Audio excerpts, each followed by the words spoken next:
समझदार मानती है। आर्टिफिशियल इंटेलिजेंस मतलब क्या है कि जैसे आप एक व्यक्ति हो, अजय, आप एक व्यक्ति हो और आप अपने स्वयं विवेक से कोई काम करते हो।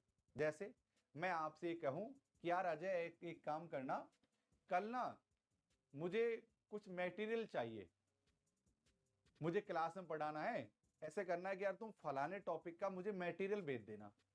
मैंने तुमसे बोला अजय, ठीक है, तो तुमने अपनी समझदारी से वो मटेरियल मेरे लिए बनाया और मुझे भेज दिया। एआई क्या करता है, आर्टिफिशियल इंटेलिजेंट क्या करता है, खुद अपने आप में ही इतना डेटा उसके पास है कि वो मैं जो उसको कमांड दे रहा हूं ना, उसके अनुसार वो समझकर मुझे वो कार्य करके दे दे रहा है। मैं अगर कुछ भी कहूं चैट जीपीटी से तो वो मुझे यहां पर बता देगा। अगर मैं चैट जीपीटी से ये पूछूं, ये कहूं, ये कमांड दूं कि एयरक्राफ्ट कैसे बनता है, तो पूरा एयरक्राफ्ट की समरी लिख कर दे देगी, इस तरीके से एयरक्राफ्ट बनता है। अगर मैं उससे ये कहूं कि वेबसाइट कैसे बनती है, तो पूरे टेक्स्ट वगैरह सारी चीजें जो वेबसाइट जो बनती है, जिस तरह कोडिंग जो होती है, वो सारी कोडिंग करके दे देगा। यानी कि चैट जीपीटी आंधी है, मुझे कोई आइडिया नहीं है, इससे इतनी तगड़ी तकनीक से डरना भी चाहिए। ये सारे काम धंधे चौपट कर रहा है, पता है, हर चीज को ये चुटकियों में सही कर देता है, हर चीज को। आप जितना अच्छा कमांड दोगे एआई को, उतना ही अच्छा रिजल्ट आपको लाकर देगा।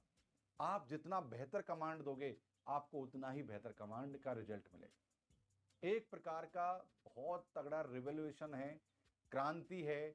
और ये क्रांति किस जगह पर जाकर रुकेगी, आज इस क्रांति की शुरुआत है। आज से 10 साल बाद में, 5 साल बाद में, ये देख लेना, पढ़ाई का तरीका ही बदल जाएगा। मैं ये निश्चित तौर पर कह सकता हूं कि आज से 10 साल बाद में YouTube पर पढ़ाई करने का सिस्टम ही बदल जाएगा। लोग YouTube पर पढ़ाई करेंगे ही नहीं, केवल चैट जीपीटी से बोलेंगे इस टॉपिक को मुझे समझा दो, तुरंत समझा देंगे। कोई नहीं पढ़ेगा, देख लेना YouTube से। चैट जीपीटी या ऐसे बहुत सारे एआई बोट आ जाएंगे, वहां पर आप कहोगे कि मुझे सैटेलाइट को समझना है, मुझे वेब ब्राउज़र को एज ए वीडियो फॉर्मेट में समझना है, तो आपके लिए तुरंत वीडियो बना देगा और खट खट खट खट आपको वो चीजें समझा देगा। आज से 10 साल बाद में ये यूट्यूब वूट्यूब सब मुझे नहीं लगता कि चल पाएंगे ढंग से। इतनी तगड़ी क्रांति है। 10 साल बहुत दूर की बात बता रहा हूं मैं यार, मुझे लगता है 5 साल में बहुत काम हो जाएगा।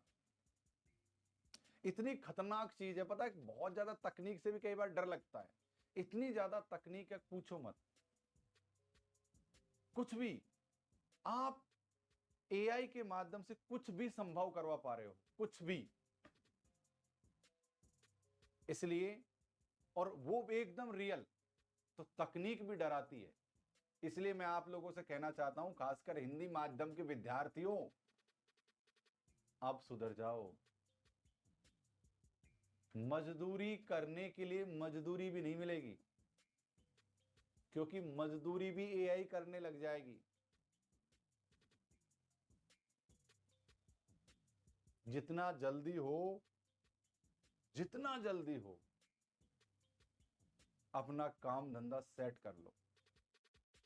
सच बता रहा हूं, एआई वीआई क्रांति है, क्रांति। क्योंकि मैं रात दिन लैपटॉप पे काम करता हूं, मैं, मेरा काम ही पूरा इंटरनेट का है। मुझे पता है कि एआई कितनी तगड़ी घातक है। मैं मानता हूं कि बहुत सारी चीजों में बहुत फायदे रहेंगे इसके, लेकिन रोजगार को चाट जाएगा, इतना निश्चित है, इतना निश्चित है। आज के जमाने में आप जानते हो, जिनसे अंग्रेजी नहीं आती उनको कितनी समस्या आती है। और अब आपके सामने ऑप्शन, आपकी आपकी मैं सच्चाई बताता हूं। इस समय जो क्लास में देख रहे हैं, 450 बच्चे मुझे लाइव देख रहे हैं इस समय, मैं उन लोगों से कहना चाहूंगा ईमानदारी से, आप एक उम्र वर्ग के लोग हैं, या तो आपने एमए कर लिया है या आप एमए कर रहे हो, यानी कि आपकी उम्र 22 साल है, 23 साल है, 24 साल है, यानी 22 साल से लेकर 27 साल की उम्र तक मैक्सिमम ऑडियंस इस समय मेरी क्लास को देख रही है या देखेगी बाद में। देखो, एक बात पक्की है, ना तुमसे मैथ आती है कि तुम एसएससी बैंक की नौकरी ले सको, क्लर्क की नौकरी, उतने लेवल की तुमसे मैथ नहीं आती, मुझे पता है। तुम कहो या मत कहो, एसएससी या उस लेवल की आपको मैथ नहीं आती है, तो आप ये समझ कर चलिए कि जितनी भी एग्जाम्स हैं, चाहे एसएससी है, चाहे बैंक है, चाहे बैंक पीओ है, या फिर इन जितने भी ये जो एग्जाम्स है ना, उसके आप काम के नहीं हो। इस बात को सत्य मान कर चलना। आप कड़वी रहेगी लेकिन दवा है, इसलिए बता रहा हूं। मैथ आपसे आती नहीं, तो अगर आपसे मैथ नहीं आती, एक डायग्राम समझा देता हूं, याद रहेगा आपको। आप भी क्या याद रखोगे?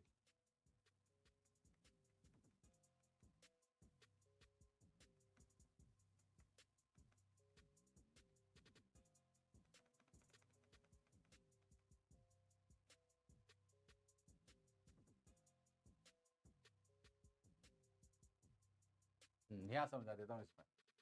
देखिए, एक मैं आपकी आंख खोल देता हूं, जो आप हो रहे हो ना नेते बने घूम रहे हो इस क्लास में, जो नेते हो रहे हैं ना, बहुत सारे नेते, उनसे कोई पूछने वाला भी नहीं है। एक होता है एसएससी, बैंक, इसकी जॉब आपके लिए है ही नहीं, क्योंकि आप मैथ नहीं जानते, आप इंग्लिश भी नहीं जानते। अगर आप मैथ और इंग्लिश नहीं जानते हो तो ये नौकरी आपके लिए है ही नहीं, आप लग ही नहीं सकते, क्योंकि उस लेवल की आपके पास है नहीं, ना मैथ ना अंग्रेजी। अगर आप एसएससी में नहीं लगोगे, आप बैंक में नहीं लगोगे, आप रेलवे में नहीं लगोगे, आपके लिए जिस प्रकार की आपकी नॉलेज है, केवल एक ही जॉब बची है, वो भी नहीं मिलेगी अगर आपने सही समय पर नहीं किया, वो है टीचर की जॉब। टीचर की एक ऐसी जॉब है, इसमें हमको मैथ की आवश्यकता नहीं है, इसमें हमको इंग्लिश पढ़ने की आवश्यकता नहीं है, यानी ऐसी सारी चीजें जो आपके लिए कठिन है, वो ये सब पढ़ने की आवश्यकता नहीं है। लेकिन इसमें जरूरी क्या है? विषय का ज्ञान। जिसने कर लिया वो अच्छा शिक्षक बनकर अपनी बेहतर जिंदगी जी रहा है, जिसने नहीं किया वो कुछ भी करने योग्य नहीं रहेगा। इतना आप तय समझ लीजिए, क्योंकि आप और नौकरी कर नहीं सकते, कर नहीं मतलब लग नहीं सकते ना, और टीचर के लिए आपने लापरवाही कर दी, तो बताओ तुम्हारे लिए कौन सी जॉब बची फिर? ईमानदारी से, मुझे पता है इस क्लास को देखने वाला हर विद्यार्थी हर किसी वैकेंसी में एग्जाम देता है। दरोगा की निकलती है तो दरोगा के फॉर्म भरता है, पटवारी की निकलती है तो पटवारी के फॉर्म भरता है, नेट की निकलती है तो नेट के फॉर्म भरता है, क्लर्क की निकलती है तो क्लर्क के फॉर्म भरता है, सबके फॉर्म भरते, लेकिन पास नहीं होते किसी में भी। पास इसलिए नहीं होते कि इन एग्जाम्स को पास करने के लिए एक मानक है। अंग्रेजी की जानकारी, मैथ की जानकारी, और मैथ की सिर्फ जानकारी नहीं, फास्ट तरीके से, स्पीड तरीके से। और अगर आपने ये काम भी नहीं किया ना, तो कुछ भी नहीं बचेगा जीवन में, इतना आप समझ लीजिए। इंग्लिश तो आती है, मैथ नहीं आती। राधिका, अरे राधिका, हेलो हेलो हाय जानने से इंग्लिश नहीं कहते। हिंदी के बच्चों से अगर मैं पूछूं तुमसे हिंदी की व्याकरण आती है क्या, तो हिंदी के बच्चों से हिंदी की व्याकरण नहीं आती।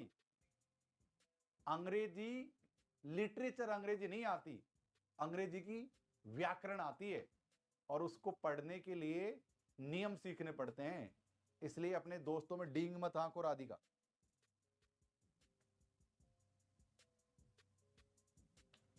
तो भाई साहब संभल जाओ, जितना जल्दी हो सके संभल जाओ। मेरा तो आप लोगों से ही कहना है, आज आज की डेट में मान लो कि नेट में नेगेटिव मार्किंग नहीं है, लेकिन नेट में नेगेटिव मार्किंग होने में समय नहीं लगेगा। अगर नेट में नेगेटिव मार्किंग हो गई ना, तो फिर बहुत दिक्कत हो जाएगी। अगर नेट में नेगेटिव मार्किंग होगी, तुम पेपर 1 भी पास नहीं कर पाओगे, और जब पेपर पास नहीं करोगे तो पेपर सेकंड तो चेक भी नहीं होगा आपका। इसलिए बड़ा घोर कलयुग आ रहा है आगे। वो कहते हैं ना,